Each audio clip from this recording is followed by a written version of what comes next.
निखिल, क्या तुम सुबह सुबह फोन में रील और शॉर्ट्स देखते रहते हो? कितनी देर से बोल रही हो दूध ऑर्डर कर दो। हाँ हाँ, चाय बना लो, मैं बस उठ ही रहा हूँ। चाय बना लो? अरे निखिल, पहले दूध तो ऑर्डर करके मंगवाओ, तभी तो चाय बनेगी। कहाँ दिमाग रहता है तुम्हारा? तुम देख क्या रहे हो फोन में? दिखाओ मुझे। कुछ नहीं, वो मेरठ वाली न्यूज की वीडियो देख रहा था। बस पूरे फोन में यही न्यूज घूम रही है और तुम भी हो कि यही देखे जा रहे हो? मत देखो, दिमाग खराब होता है, तरह तरह के बुरे बुरे ख्याल आते हैं मन में। और वैसे भी मॉर्निंग टाइम में ये सब मत देखा करो, कुछ अच्छा देखो, वरना दिमाग में यही सब घूमता रहेगा। अब छोड़ो ये सब और दूध ऑर्डर कर दो प्लीज। हाँ, साथ में रस का पैकेट और बिस्किट भी कर देना। और मेरे फेवरेट पता है ना कौन से हैं? यस डार्लिंग, मुझे पता है। तुम्हारे फेवरेट कौन से हैं? क्रीम वाले बिस्किट। मेरे प्यारे पतिदेव, तुम मेरी हर पसंद और नापसंद का ख्याल रखते हो। अब जल्दी से ऑर्डर करो, वरना मैं फिर से गुस्सा हो जाऊंगी और तुम्हें ड्रम में डाल दूंगी। क्या? वर्षा जोर जोर से हंसते हुए किचन में चली गई। निखिल ने ऑनलाइन दूध बिस्किट ऑर्डर कर दिया। तभी निखिल के दोस्तों के ग्रुप मैसेजेस आने लगे, जिनमें ड्रम वाली घटना की वीडियोस, फोटोज, न्यूज शेयर होने लगी।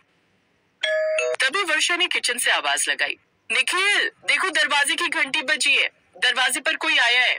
ओह हाँ, देख रहा हूँ, डिलीवरी आई होगी। निखिल ने ऑर्डर लिया और कुछ देर बाद रेडी होकर ऑफिस चला गया। एक दिन शाम को जब निखिल ऑफिस में लंच कर रहा था, तभी उसका दोस्त उसके पास आया।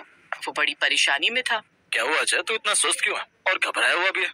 क्या ही बताऊं, मेरी बीवी कल शाम एक नीले ड्रम खरीद कर आई है। बोल रही है टंकी का पानी चला जाता है, इसीलिए पानी भर के रखा करेगी। गर्मी आ रही है तो पानी की ज्यादा जरूरत होती है। अब तभी से मुझे अजीब अजीब से ख्याल आ रहे हैं और ऊपर से वो न्यूज देखी नीले ड्रम वाली, तो मुझे तो समझ ही नहीं आ रहा है कि अभी सुनीता को ड्रम खरीदने की क्या जरूरत थी जब ये वाली न्यूज चल रही थी। पागल है क्या? खरीद लिया होगा। नीला ड्रम स्टोर करके रखने के लिए ही होता है, बहुत से घरों में होता होगा। ये अलग बात है कि तेरे और मेरे घर में ड्रम नहीं है नीला वाला। कोई बात नहीं, खरीद लिया होगा, इतना ध्यान मत दे। निखिल ने अपने दोस्त अजय को समझा दिया, पर शाम के समय जब निखिल खुद घर पहुंचा तो उसके तो तोते उड़ गए जब उसने देखा कि उसके घर के आंगन में भी एक नीला ड्रम रखा हुआ है। निखिल के हाथ पैर फूलने लगे। तभी वर्षा कमरे से बाहर आई। ये देखो निखिल, मैंने नीला ड्रम खरीदा है, सोच रही हूँ इसमें सारा कबाड़ भर कर रखा करूंगी। अरे पूरे घर में इधर उधर पुराने पेपर, छोटे मोटे टूटे फूटे सामान पड़े रहते हैं। अब ये एक जगह बना दूंगी, जो भी चीज हो अपनी तुम इसमें भर दिया करना, फिर कबाड़ी वाला आएगा तो हम उसे बेच दिया करेंगे। आज से पहले तो तुम्हें कभी नीले ड्रम की जरूरत नहीं पड़ी, अचानक से कबाड़ रखने की जरूरत कैसे पड़ गई? और नीला ड्रम ही क्यों? कोई बास्केट या पुराने बैग में भी तो रख सकती थी, नीले ड्रम में कबाड़ क्यों रखना? अरे बाजार गई थी, पसंद आ गया तो ले लिया, इसमें इतने सवाल करने की क्या जरूरत है? एक नीला ड्रम ही तो है, इसमें इतना घबराने की क्या बात है? मुझे समझ नहीं आता नीले रंग के ड्रम को इतना डरावना क्यों बना दिया है। मुझे लगता है न्यूज देख देख कर तुम सबका दिमाग खराब हो गया। मैं तो इसी में सामान रखूंगी, रोक कर दिखाओ।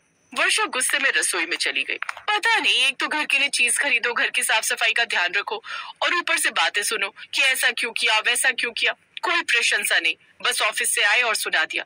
मैं तो इसी ड्रम में सामान रखूंगी, मेरी मर्जी। निखिल चुपचाप आंगन में रखे नीले ड्रम को घूरने लगा।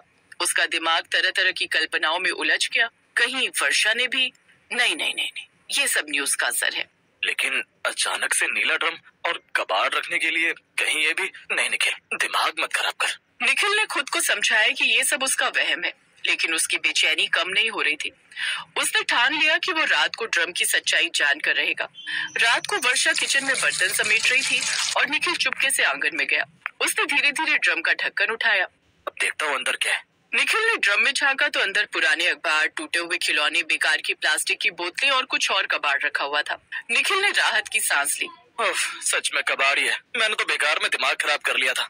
निखिल, तुम यहाँ क्या कर रहे हो? अरे मैं तो बस देख रहा था कि तुमने क्या रखा है ड्रम में। निखिल की बात सुनकर वर्षा हंसते हुए उसके पास आई और बोली, तुम्हें तो सच में नीले ड्रम का फोबिया हो गया है। मैं कब से कह रही थी कि न्यूज मत देखा करो। अब देखो ना, अपने ही घर में डर रहे हो। क्या तुम्हें मुझ पर इतना ही विश्वास है? हाँ यार, तुम सही कह रही हो, मैं बेकार में पैनिक कर रहा था। वैसे ड्रम में तुम्हें डालने का प्लान अभी कैंसिल कर दिया, लेकिन अगली बार दूध ऑर्डर करना भूल गए तो सोच लेना। हाँ, वैसे I love you. I love you too Varsha, and sorry, मैं भी पता नहीं ये फोन में न्यूज देख देख कर तुम्हारे बारे में कितना गलत सोच रहा था, अपने रिश्ते को खराब कर रहा था। निखिल और वर्षा एक दूसरे के गले लग जाते हैं। निखिल ने ठान लिया कि वो न्यूज और बेकार की अफवाहों से दूर रहेगा। उसने दोस्त को भी समझाया कि बिना मतलब डरने की जरूरत नहीं है। यार तू सही बोल रहा है, हम लोगों को न्यूज देखकर इतना डरने की जरूरत नहीं है। हम जो भी न्यूज देखते हैं उसे देखकर अजीब अजीब ख्याल खुद ही मन में ले आते हैं, जो हमारे आपसी रिश्तों को खराब कर रहे हैं। शादी पवित्र रिश्ता है। पहले जमाने में ये सब बातें नहीं होती थी। आजकल हम तरह तरह की खबरों को सुनकर अपने बारे में भी वैसा सोचने लगते हैं, लेकिन दुनिया में कभी गलत नहीं सोचेंगे। तो हमें सामने वाले के बारे में भी सोचना चाहिए कि हर कोई मुस्कान और साहिल की तरह दरिंदा नहीं होता, जो सौरभ जैसे एक बेकसूर और इतना प्यार करने वाले लड़के को पल भर में मारते हैं। ऐसा काम जो लोग करते हैं शायद उनका दिल ही नहीं होता। कभी वर्षा और स्नेहा जाते हैं। उन दोनों ने कैफेटेरिया में निखिल और अजय की बातें सुन ली थी। भैया, आपने बिल्कुल सही कहा। हम दोनों इसीलिए यहाँ आए हैं क्योंकि हम जानते थे कि आप दोनों अभी भी इसी बात को लेकर परेशान होंगे। पर आप दोनों की बातें बिल्कुल सही हैं। कम से कम आपने इस बात पर यकीन तो किया कि हर लड़की मुस्कान और हर लड़का साहिल नहीं होता। रिश्तों में विश्वास जरूरी है। पति पत्नी का रिश्ता प्यार और विश्वास की नींव पर टिका होता है। अजय, अब आप भी मन से सारे बुरे ख्याल निकाल दीजिए। निखिल, क्यों ना हम सब घूमने के लिए हिमाचल चले? हिमाचल? हिमाचल घूमने का नाम सुनकर चारों जोर से हंस पड़ते हैं।